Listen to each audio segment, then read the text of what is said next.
Fraud और corruption का बड़ा पुराना रिश्ता है। अगर सरकारी एहलकार, ब्यूरोक्रेट्स, एमएनएज, एमपीएज करप्शन करे तो इदारे मरते दम तक उसका पीछा नहीं छोड़ते। गो कि वो पैसे हाज़म कर लेता है, लेकिन इदारे उसको मरते दम तक बदहाज़मी की गोलियां खिलाता रहता है और इन्हीं करप्शन के पैसों में से फिर वो अपने लिए सुकून की गोलियां खरीदते हैं और यही करप्शन का पैसा उनके लिए वबाल जान बन जाता है। जबकि दूसरी तरफ गैर सियासी, गैर मशहूर लोग बड़ी आसानी के साथ फ्रॉड करके पैसा हज़म कर लेते हैं और कम लोग ही कुछ अरसा इदारों के चक्कर लगाकर या जेल काट कर वाइट ईगल बन जाते हैं और उसे अंदाज़ा हो जाता है कि पराए पैसे खाना कितना आसान है और वो दोबारा नई फ्रॉड की तलाश में निकल जाते हैं। मतलब ये लोग बाई प्रोफेशनल फ्रॉडिया बन जाते हैं और कहीं कहीं सालों तक वो फ्रॉड्स में मुलविस होकर अरबों करबों बना लेते हैं।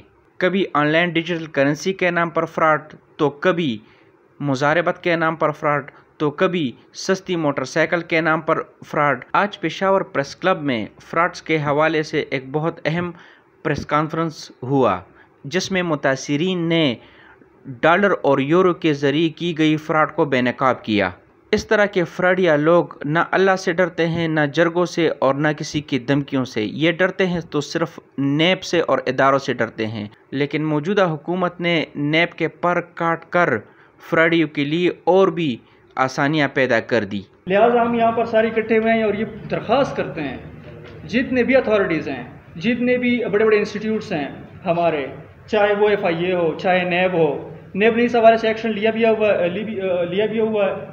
नेब ने बहुत सारे इश्तिहार इसके हवाले से तकरीबन 2 कि 3 इश्तिहार दिए हैं और उन्होंने वहाँ पर उसको वांटेड डिक्लेयर किया हुआ है कि जिनके साथ इन्होंने धोखा किया हुआ है, फ्रॉड किया हुआ है, वो सारे यहाँ पर आ जाएँ और दरख्वास्त जमा करा दें। तो नेब के हम बड़े मशहूर भी हैं और इस तरह पुलिस जो है वो नहायती कोऑपरेटिव है हमारे साथ, वो कोऑपरेशन कर रही है। लेकिन हम इनसे रिक्वेस्ट करते हैं DG नेब साहब से और जो यहाँ पर IGP के भी गए हैं कि वो इसको खुद ले लें, इसके ख़िलाफ़ एक्शन ले लें, इंक्वायरी इसके ख़िलाफ़ इनिशिएट करें और जितना जल्दी हो सके, क्योंकि इन्होंने करोड़ों अरबों रुपए खाए हुए हैं यहाँ पर मासूम लोगों के, तो उनको अपने पैसे मिल सकें और इसके अलावा ये अपने अंजाम तक पहुँच सके। इसके अलावा हम यहाँ पर जनाब जो हमारे PM साहब हैं उनसे भी रिक्वेस्ट करते हैं कि वो इसको कंसिडर करें, इसके ख़िलाफ़ इंक्वायरी इनिशिएट करें और जनाब कोर कमांडर साहब जो यहाँ पर फैज़ हमीद साहब भी बैठे हुए हैं, उनसे भी स्पेशल रिक्वेस्ट करते हैं कि काइंडली वो इसको भी कंसिडर करें इस लिहाज से कि ये बंदा यहाँ पर ख़ुद हसास जो हमारी सिक्योरिटी एजेंसीज़ हैं, उन एजेंसीज़ का ख़ुद को एजेंट ज़ाहिर करता है कि मैं उनका बंदा हूँ और जो भी लोग उसके पास आते हैं तो वो ट्रस्ट कर जाते हैं कि ठीक है ये बंदा धोखा नहीं करेगा। लेकिन वो under the guys of being an agent of और सीक्रेट एजेंसीज वो सारा कुछ कर रहा है। तो ये हमारे एक तरह से हमारे इंस्टीट्यूट्स की जो हमारे सीक्रेट इंस्टीट्यूट्स हैं, जो सीक्रेट एजेंसीज है, उनकी बदनामी भी कर रहे हैं एक तरीके से। तो उस लिहाज से भी उनके खिलाफ सख्त इंक्वायरी होनी चाहिए। तो बहुत सारी शिकायतें भी गई हुई हैं जो यहाँ पर थाना है, कंसर्न थाना पिश्तखरा जो है। लेकिन हमारी बदकिस्मत ये है कि जब भी पुलिस एक्शन में आती है और पुलिस इनके खिलाफ इंक्वायरी मुकर्रर करती है तो फिर वो जाके 22A का सहारा लेता है, वहाँ पर अदालत में चला जाता है, मजिस्ट्रेट के पास कि हमारे साथ ज्यादती हो रही। रिसेंटली यही हुआ हमारे साथ, हम सारे गए, हमने वहाँ पर FIR दर्ज कराई, फिर ये बंदा अपने गिरोह समेत मजिस्ट्रेट के पास चला गया और उससे कहा कि ये SP साहब, SSP साहब जितने भी हैं ये सारे मिल चुके हुए हैं, ठीक है, SHO साहब मिल चुके हुए हैं, इन्होंने पैसे लिए हैं और ये वो ब्ला ब्ला ब्ला मेरे खिलाफ ये कार्रवाई हो रही है। तो इस लिहाज से भी मतलब ये सारा कुछ क्लियर होना चाहिए, पूरी इंक्वायरी हो। इसके अलावा नेब से ये भी रिक्वेस्ट करते हैं कि इनकी जितनी भी जायदाद है वो पता चले कि उन्होंने ये पैसे कहाँ से कमाए हुए हैं, ठीक है। तो इस लिहाज से भी मतलब जिस भी एंगल से देखा जाए ये फ्रॉडिया, हाँ ये पहले सुना हुआ है कि ये दर्जी था, सुना नहीं बल्कि कंफर्म भी है। हमने वहाँ पर जाके पूछा, उन पुलिस वालों को पता है कि ये पहले क्या काम करता था और आजकल इसके पास कितनी जायदाद है, कितना पैसा कमाया हुआ है। तो मतलब पता चलना चाहिए ना कि ये पैसे कहाँ से आए हैं। और इसके अलावा ये जब जिस तरह पहले मैंने बात की कि ये किस तरह से लोगों को लूटता है, ये जब भी कोई जाता है इसके पास तो पहले मैंने बता दिया आप लोगों को कि ये सीक्रेट एजेंसीज़ का वो ख़ुद को बंदा ज़ाहिर करता है, उसके कार्ड दिखाता है कि मेरे पास ये हैं, इसके हमारे पास रिकॉर्डिंग्स भी, ये सबूत भी हैं कि किस तरह लोगों को बहकाता है।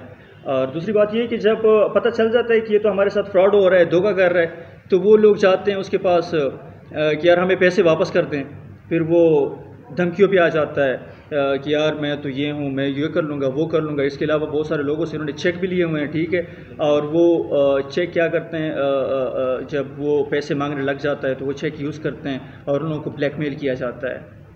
तो हमारे पास यहाँ पर और भी लोग हैं, मेरे साथ भी यही कर रहे हैं। वो मेरा केस चल रहा है उसके साथ, मुझसे चेक लिए उसने और वो जाके वही चेक, क्योंकि वो पैसे मैंने पहुँचा दिए हुए थे लेकिन वो मेरे खिलाफ वो कर रहे हैं वहाँ पर, और 1.5 साल हो गया उसका। ये भी it's very much unfortunate to say कि मतलब 1.5 साल से हो गया हुआ है, सारा कुछ क्लियर है। FIA से भी हम रिक्वेस्ट करते हैं क्योंकि हमने सुना हुआ है कि ये 2 नंबर करेंसी जो है, जैली करेंसी, काउंटरफिट करेंसी, वो ये कारोबार भी करता है, उसमें भी मुलविस है और बहुत सारे लोगों से उन्होंने पैसे भी लिए हुए हैं इस मद में। तो हम FIA से रिक्वेस्ट करते हैं कि काइंडली इसके खिलाफ अपने जितनी भी उसकी जुरिसडिक्शन में जो कुछ भी आता हो वो इंक्वायरी इनिशिएट करें, इसके खिलाफ इन्वेस्टिगेशन करें ताकि सब कुछ क्लियर हो जाए।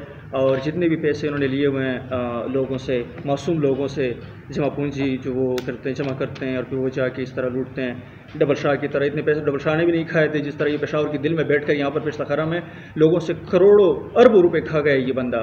15 साल से ये कुछ सब कुछ कर रहा है, लेकिन अब जो विक्टिम्स हैं, जो इफेक्टिव्स हैं, वो कुछ कर भी नहीं पाते बाद। और दूसरी बात ये कि हम चीफ जस्टिस ऑफ पाकिस्तान से भी रिक्वेस्ट करते हैं कि काइंडली ये बहुत बड़ा फ्रॉडिया है, यहाँ पर बहुत बड़ा फ्रॉस्टर है, तो काइंडली इसके खिलाफ, क्योंकि इन्होंने अरबों रुपए खाए हुए हैं, हजम कर लिए हुए लोगों के। तो और इसके अलावा चीफ जस्टिस ऑफ पेशावर जो यहाँ पर, उनसे भी रिक्वेस्ट करते हैं कि काइंडली आप इसके खिलाफ समोटो ले लें, इसको बुलाएं, इसके खिलाफ इन्वेस्टिगेशन का ऑर्डर दे दें।